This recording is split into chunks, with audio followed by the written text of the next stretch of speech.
Salut tout le monde. Aujourd'hui, on se retrouve dans ma première vidéo, les gars. Je m'appelle Ludovic Vallée, photographe et vidéaste spécialisé dans l'immobilier et fondateur de Maïlidimo. Alors aujourd'hui, ma mission, c'est de t'aider à promouvoir ta maison de vacances grâce aux mêmes techniques utilisées dans le cinéma et la télévision. Si tu apprécies ce contenu, n'oublie pas de t'abonner à notre compte Instagram afin de ne manquer aucune astuce aussi intéressante. Alors, ce n'est plus un secret pour tout le monde connaît l'importance des vidéos, et surtout dans l'immobilier. C'est devenu aujourd'hui l'outil le plus prisé par les professionnels pour proposer des expériences beaucoup plus immersives à leurs potentiels clients et puis aussi atteindre un public beaucoup plus vaste. Alors, dans cette vidéo, on va aborder les astuces qui sont les plus couramment utilisées dans le cinéma et la télévision pour vous aider à captiver votre audience dès les premières secondes. On a pensé à tout le monde et dès la fin de cette vidéo, c'est quelque chose que tu pourras mettre en place chez toi, même avec ton téléphone. Bon, je pense que ça s'est ressenti. C'était pas du tout du freestyle, l'intro, le hook, tout ça, c'est nouveau pour moi. Donc, j'espère que j'étais un peu coincé. Là, c'est vraiment le live. Donc là, on rentre dans le vif du sujet.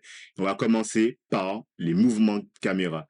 Donc, quelque chose que j'ai remarqué durant, en fait, l'année où j'ai commencé, où je me suis lancé dans la photographie et de la vidéo immobilière, c'est qu'en fait, des fois, il y a de très belles villas, mais les gens ne prennent pas forcément le temps pour faire les bons mouvements. Donc, ils vont faire des vidéos, ça va trembler, et ça, tout de suite, c'est des choses qui se voient. Et juste le fait d'améliorer ce petit point-là, je vous assure que ça va améliorer considérablement vos vidéos. Donc, pour ça, il y a une méthode. Donc là, aujourd'hui, on va voir 3 mouvements, les plus classiques. Le premier mouvement, c'est le pan. Pan comme panoramique. Bon, c'est pas très compliqué. On prend la caméra dans un sens, voilà, on la met comme ça, et on fait le mouvement panoramique afin, voilà, d'essayer de prendre une vue 360. Ensuite, un mouvement de caméra que j'apprécie particulièrement, c'est le traveling shot. Alors, traveling, c'est voyager. En gros, on va voyager avec la caméra en français. Et tout simplement, c'est un shot où on avance comme ça avec la caméra. Ça, c'est vraiment pas mal. Je trouve que c'est un shot assez simple. Et là, en fait, ce que je veux vous montrer aussi, c'est pas besoin de faire des trucs super fous. Je vois aussi beaucoup de personnes qui, lorsqu'elles filment, en fait, elles vont s'amuser à prendre la caméra dans un sens, aller dans un autre. En fait, c'est la meilleure façon pour perdre l'attention de votre audience. Les gens préfèrent voir des shots très lents mais voilà, qui reste et qui bouge pas. Ah, il y a un oiseau qui vient nous faire coucou. Coucou. Ouais. Bon. Et puis le dernier, c'est le tilt. Le tilt, en fait, c'est un shot où on va venir révéler comme ça la scène. Quelque chose d'important, c'est de ne pas bouger. Voilà. J'ai oublié de le dire au début, mais il faut pas bouger. Et c'est ça le secret. C'est-à-dire que on a 3 mouvements de caméra et on ne bouge pas.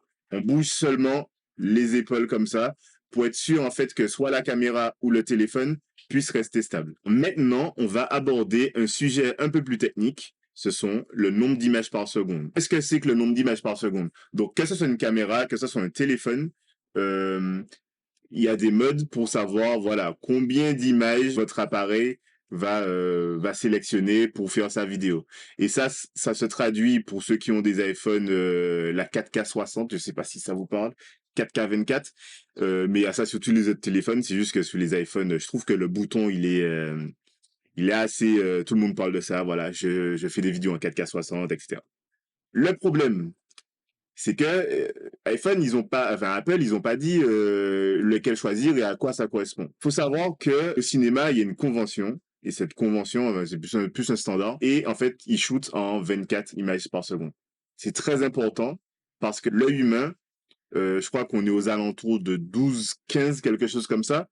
Et quand ça devient trop élevé, l'image va être bizarre. Ça va trop vite pour l'œil. L'œil, en fait, il interprète l'image et il fait son propre travail de caméra, etc. Et en général, c'est un niveau assez bas, quoi. C'est pas un niveau trop élevé. Quelque chose qui arrive souvent, des gens qui ont des téléphones, c'est qu'ils vont choisir un niveau d'image par seconde beaucoup trop élevé et ça aura un rendu bizarre. Par contre, la 4K 60, elle a une vraie utilité. C'est pour faire des ralentis.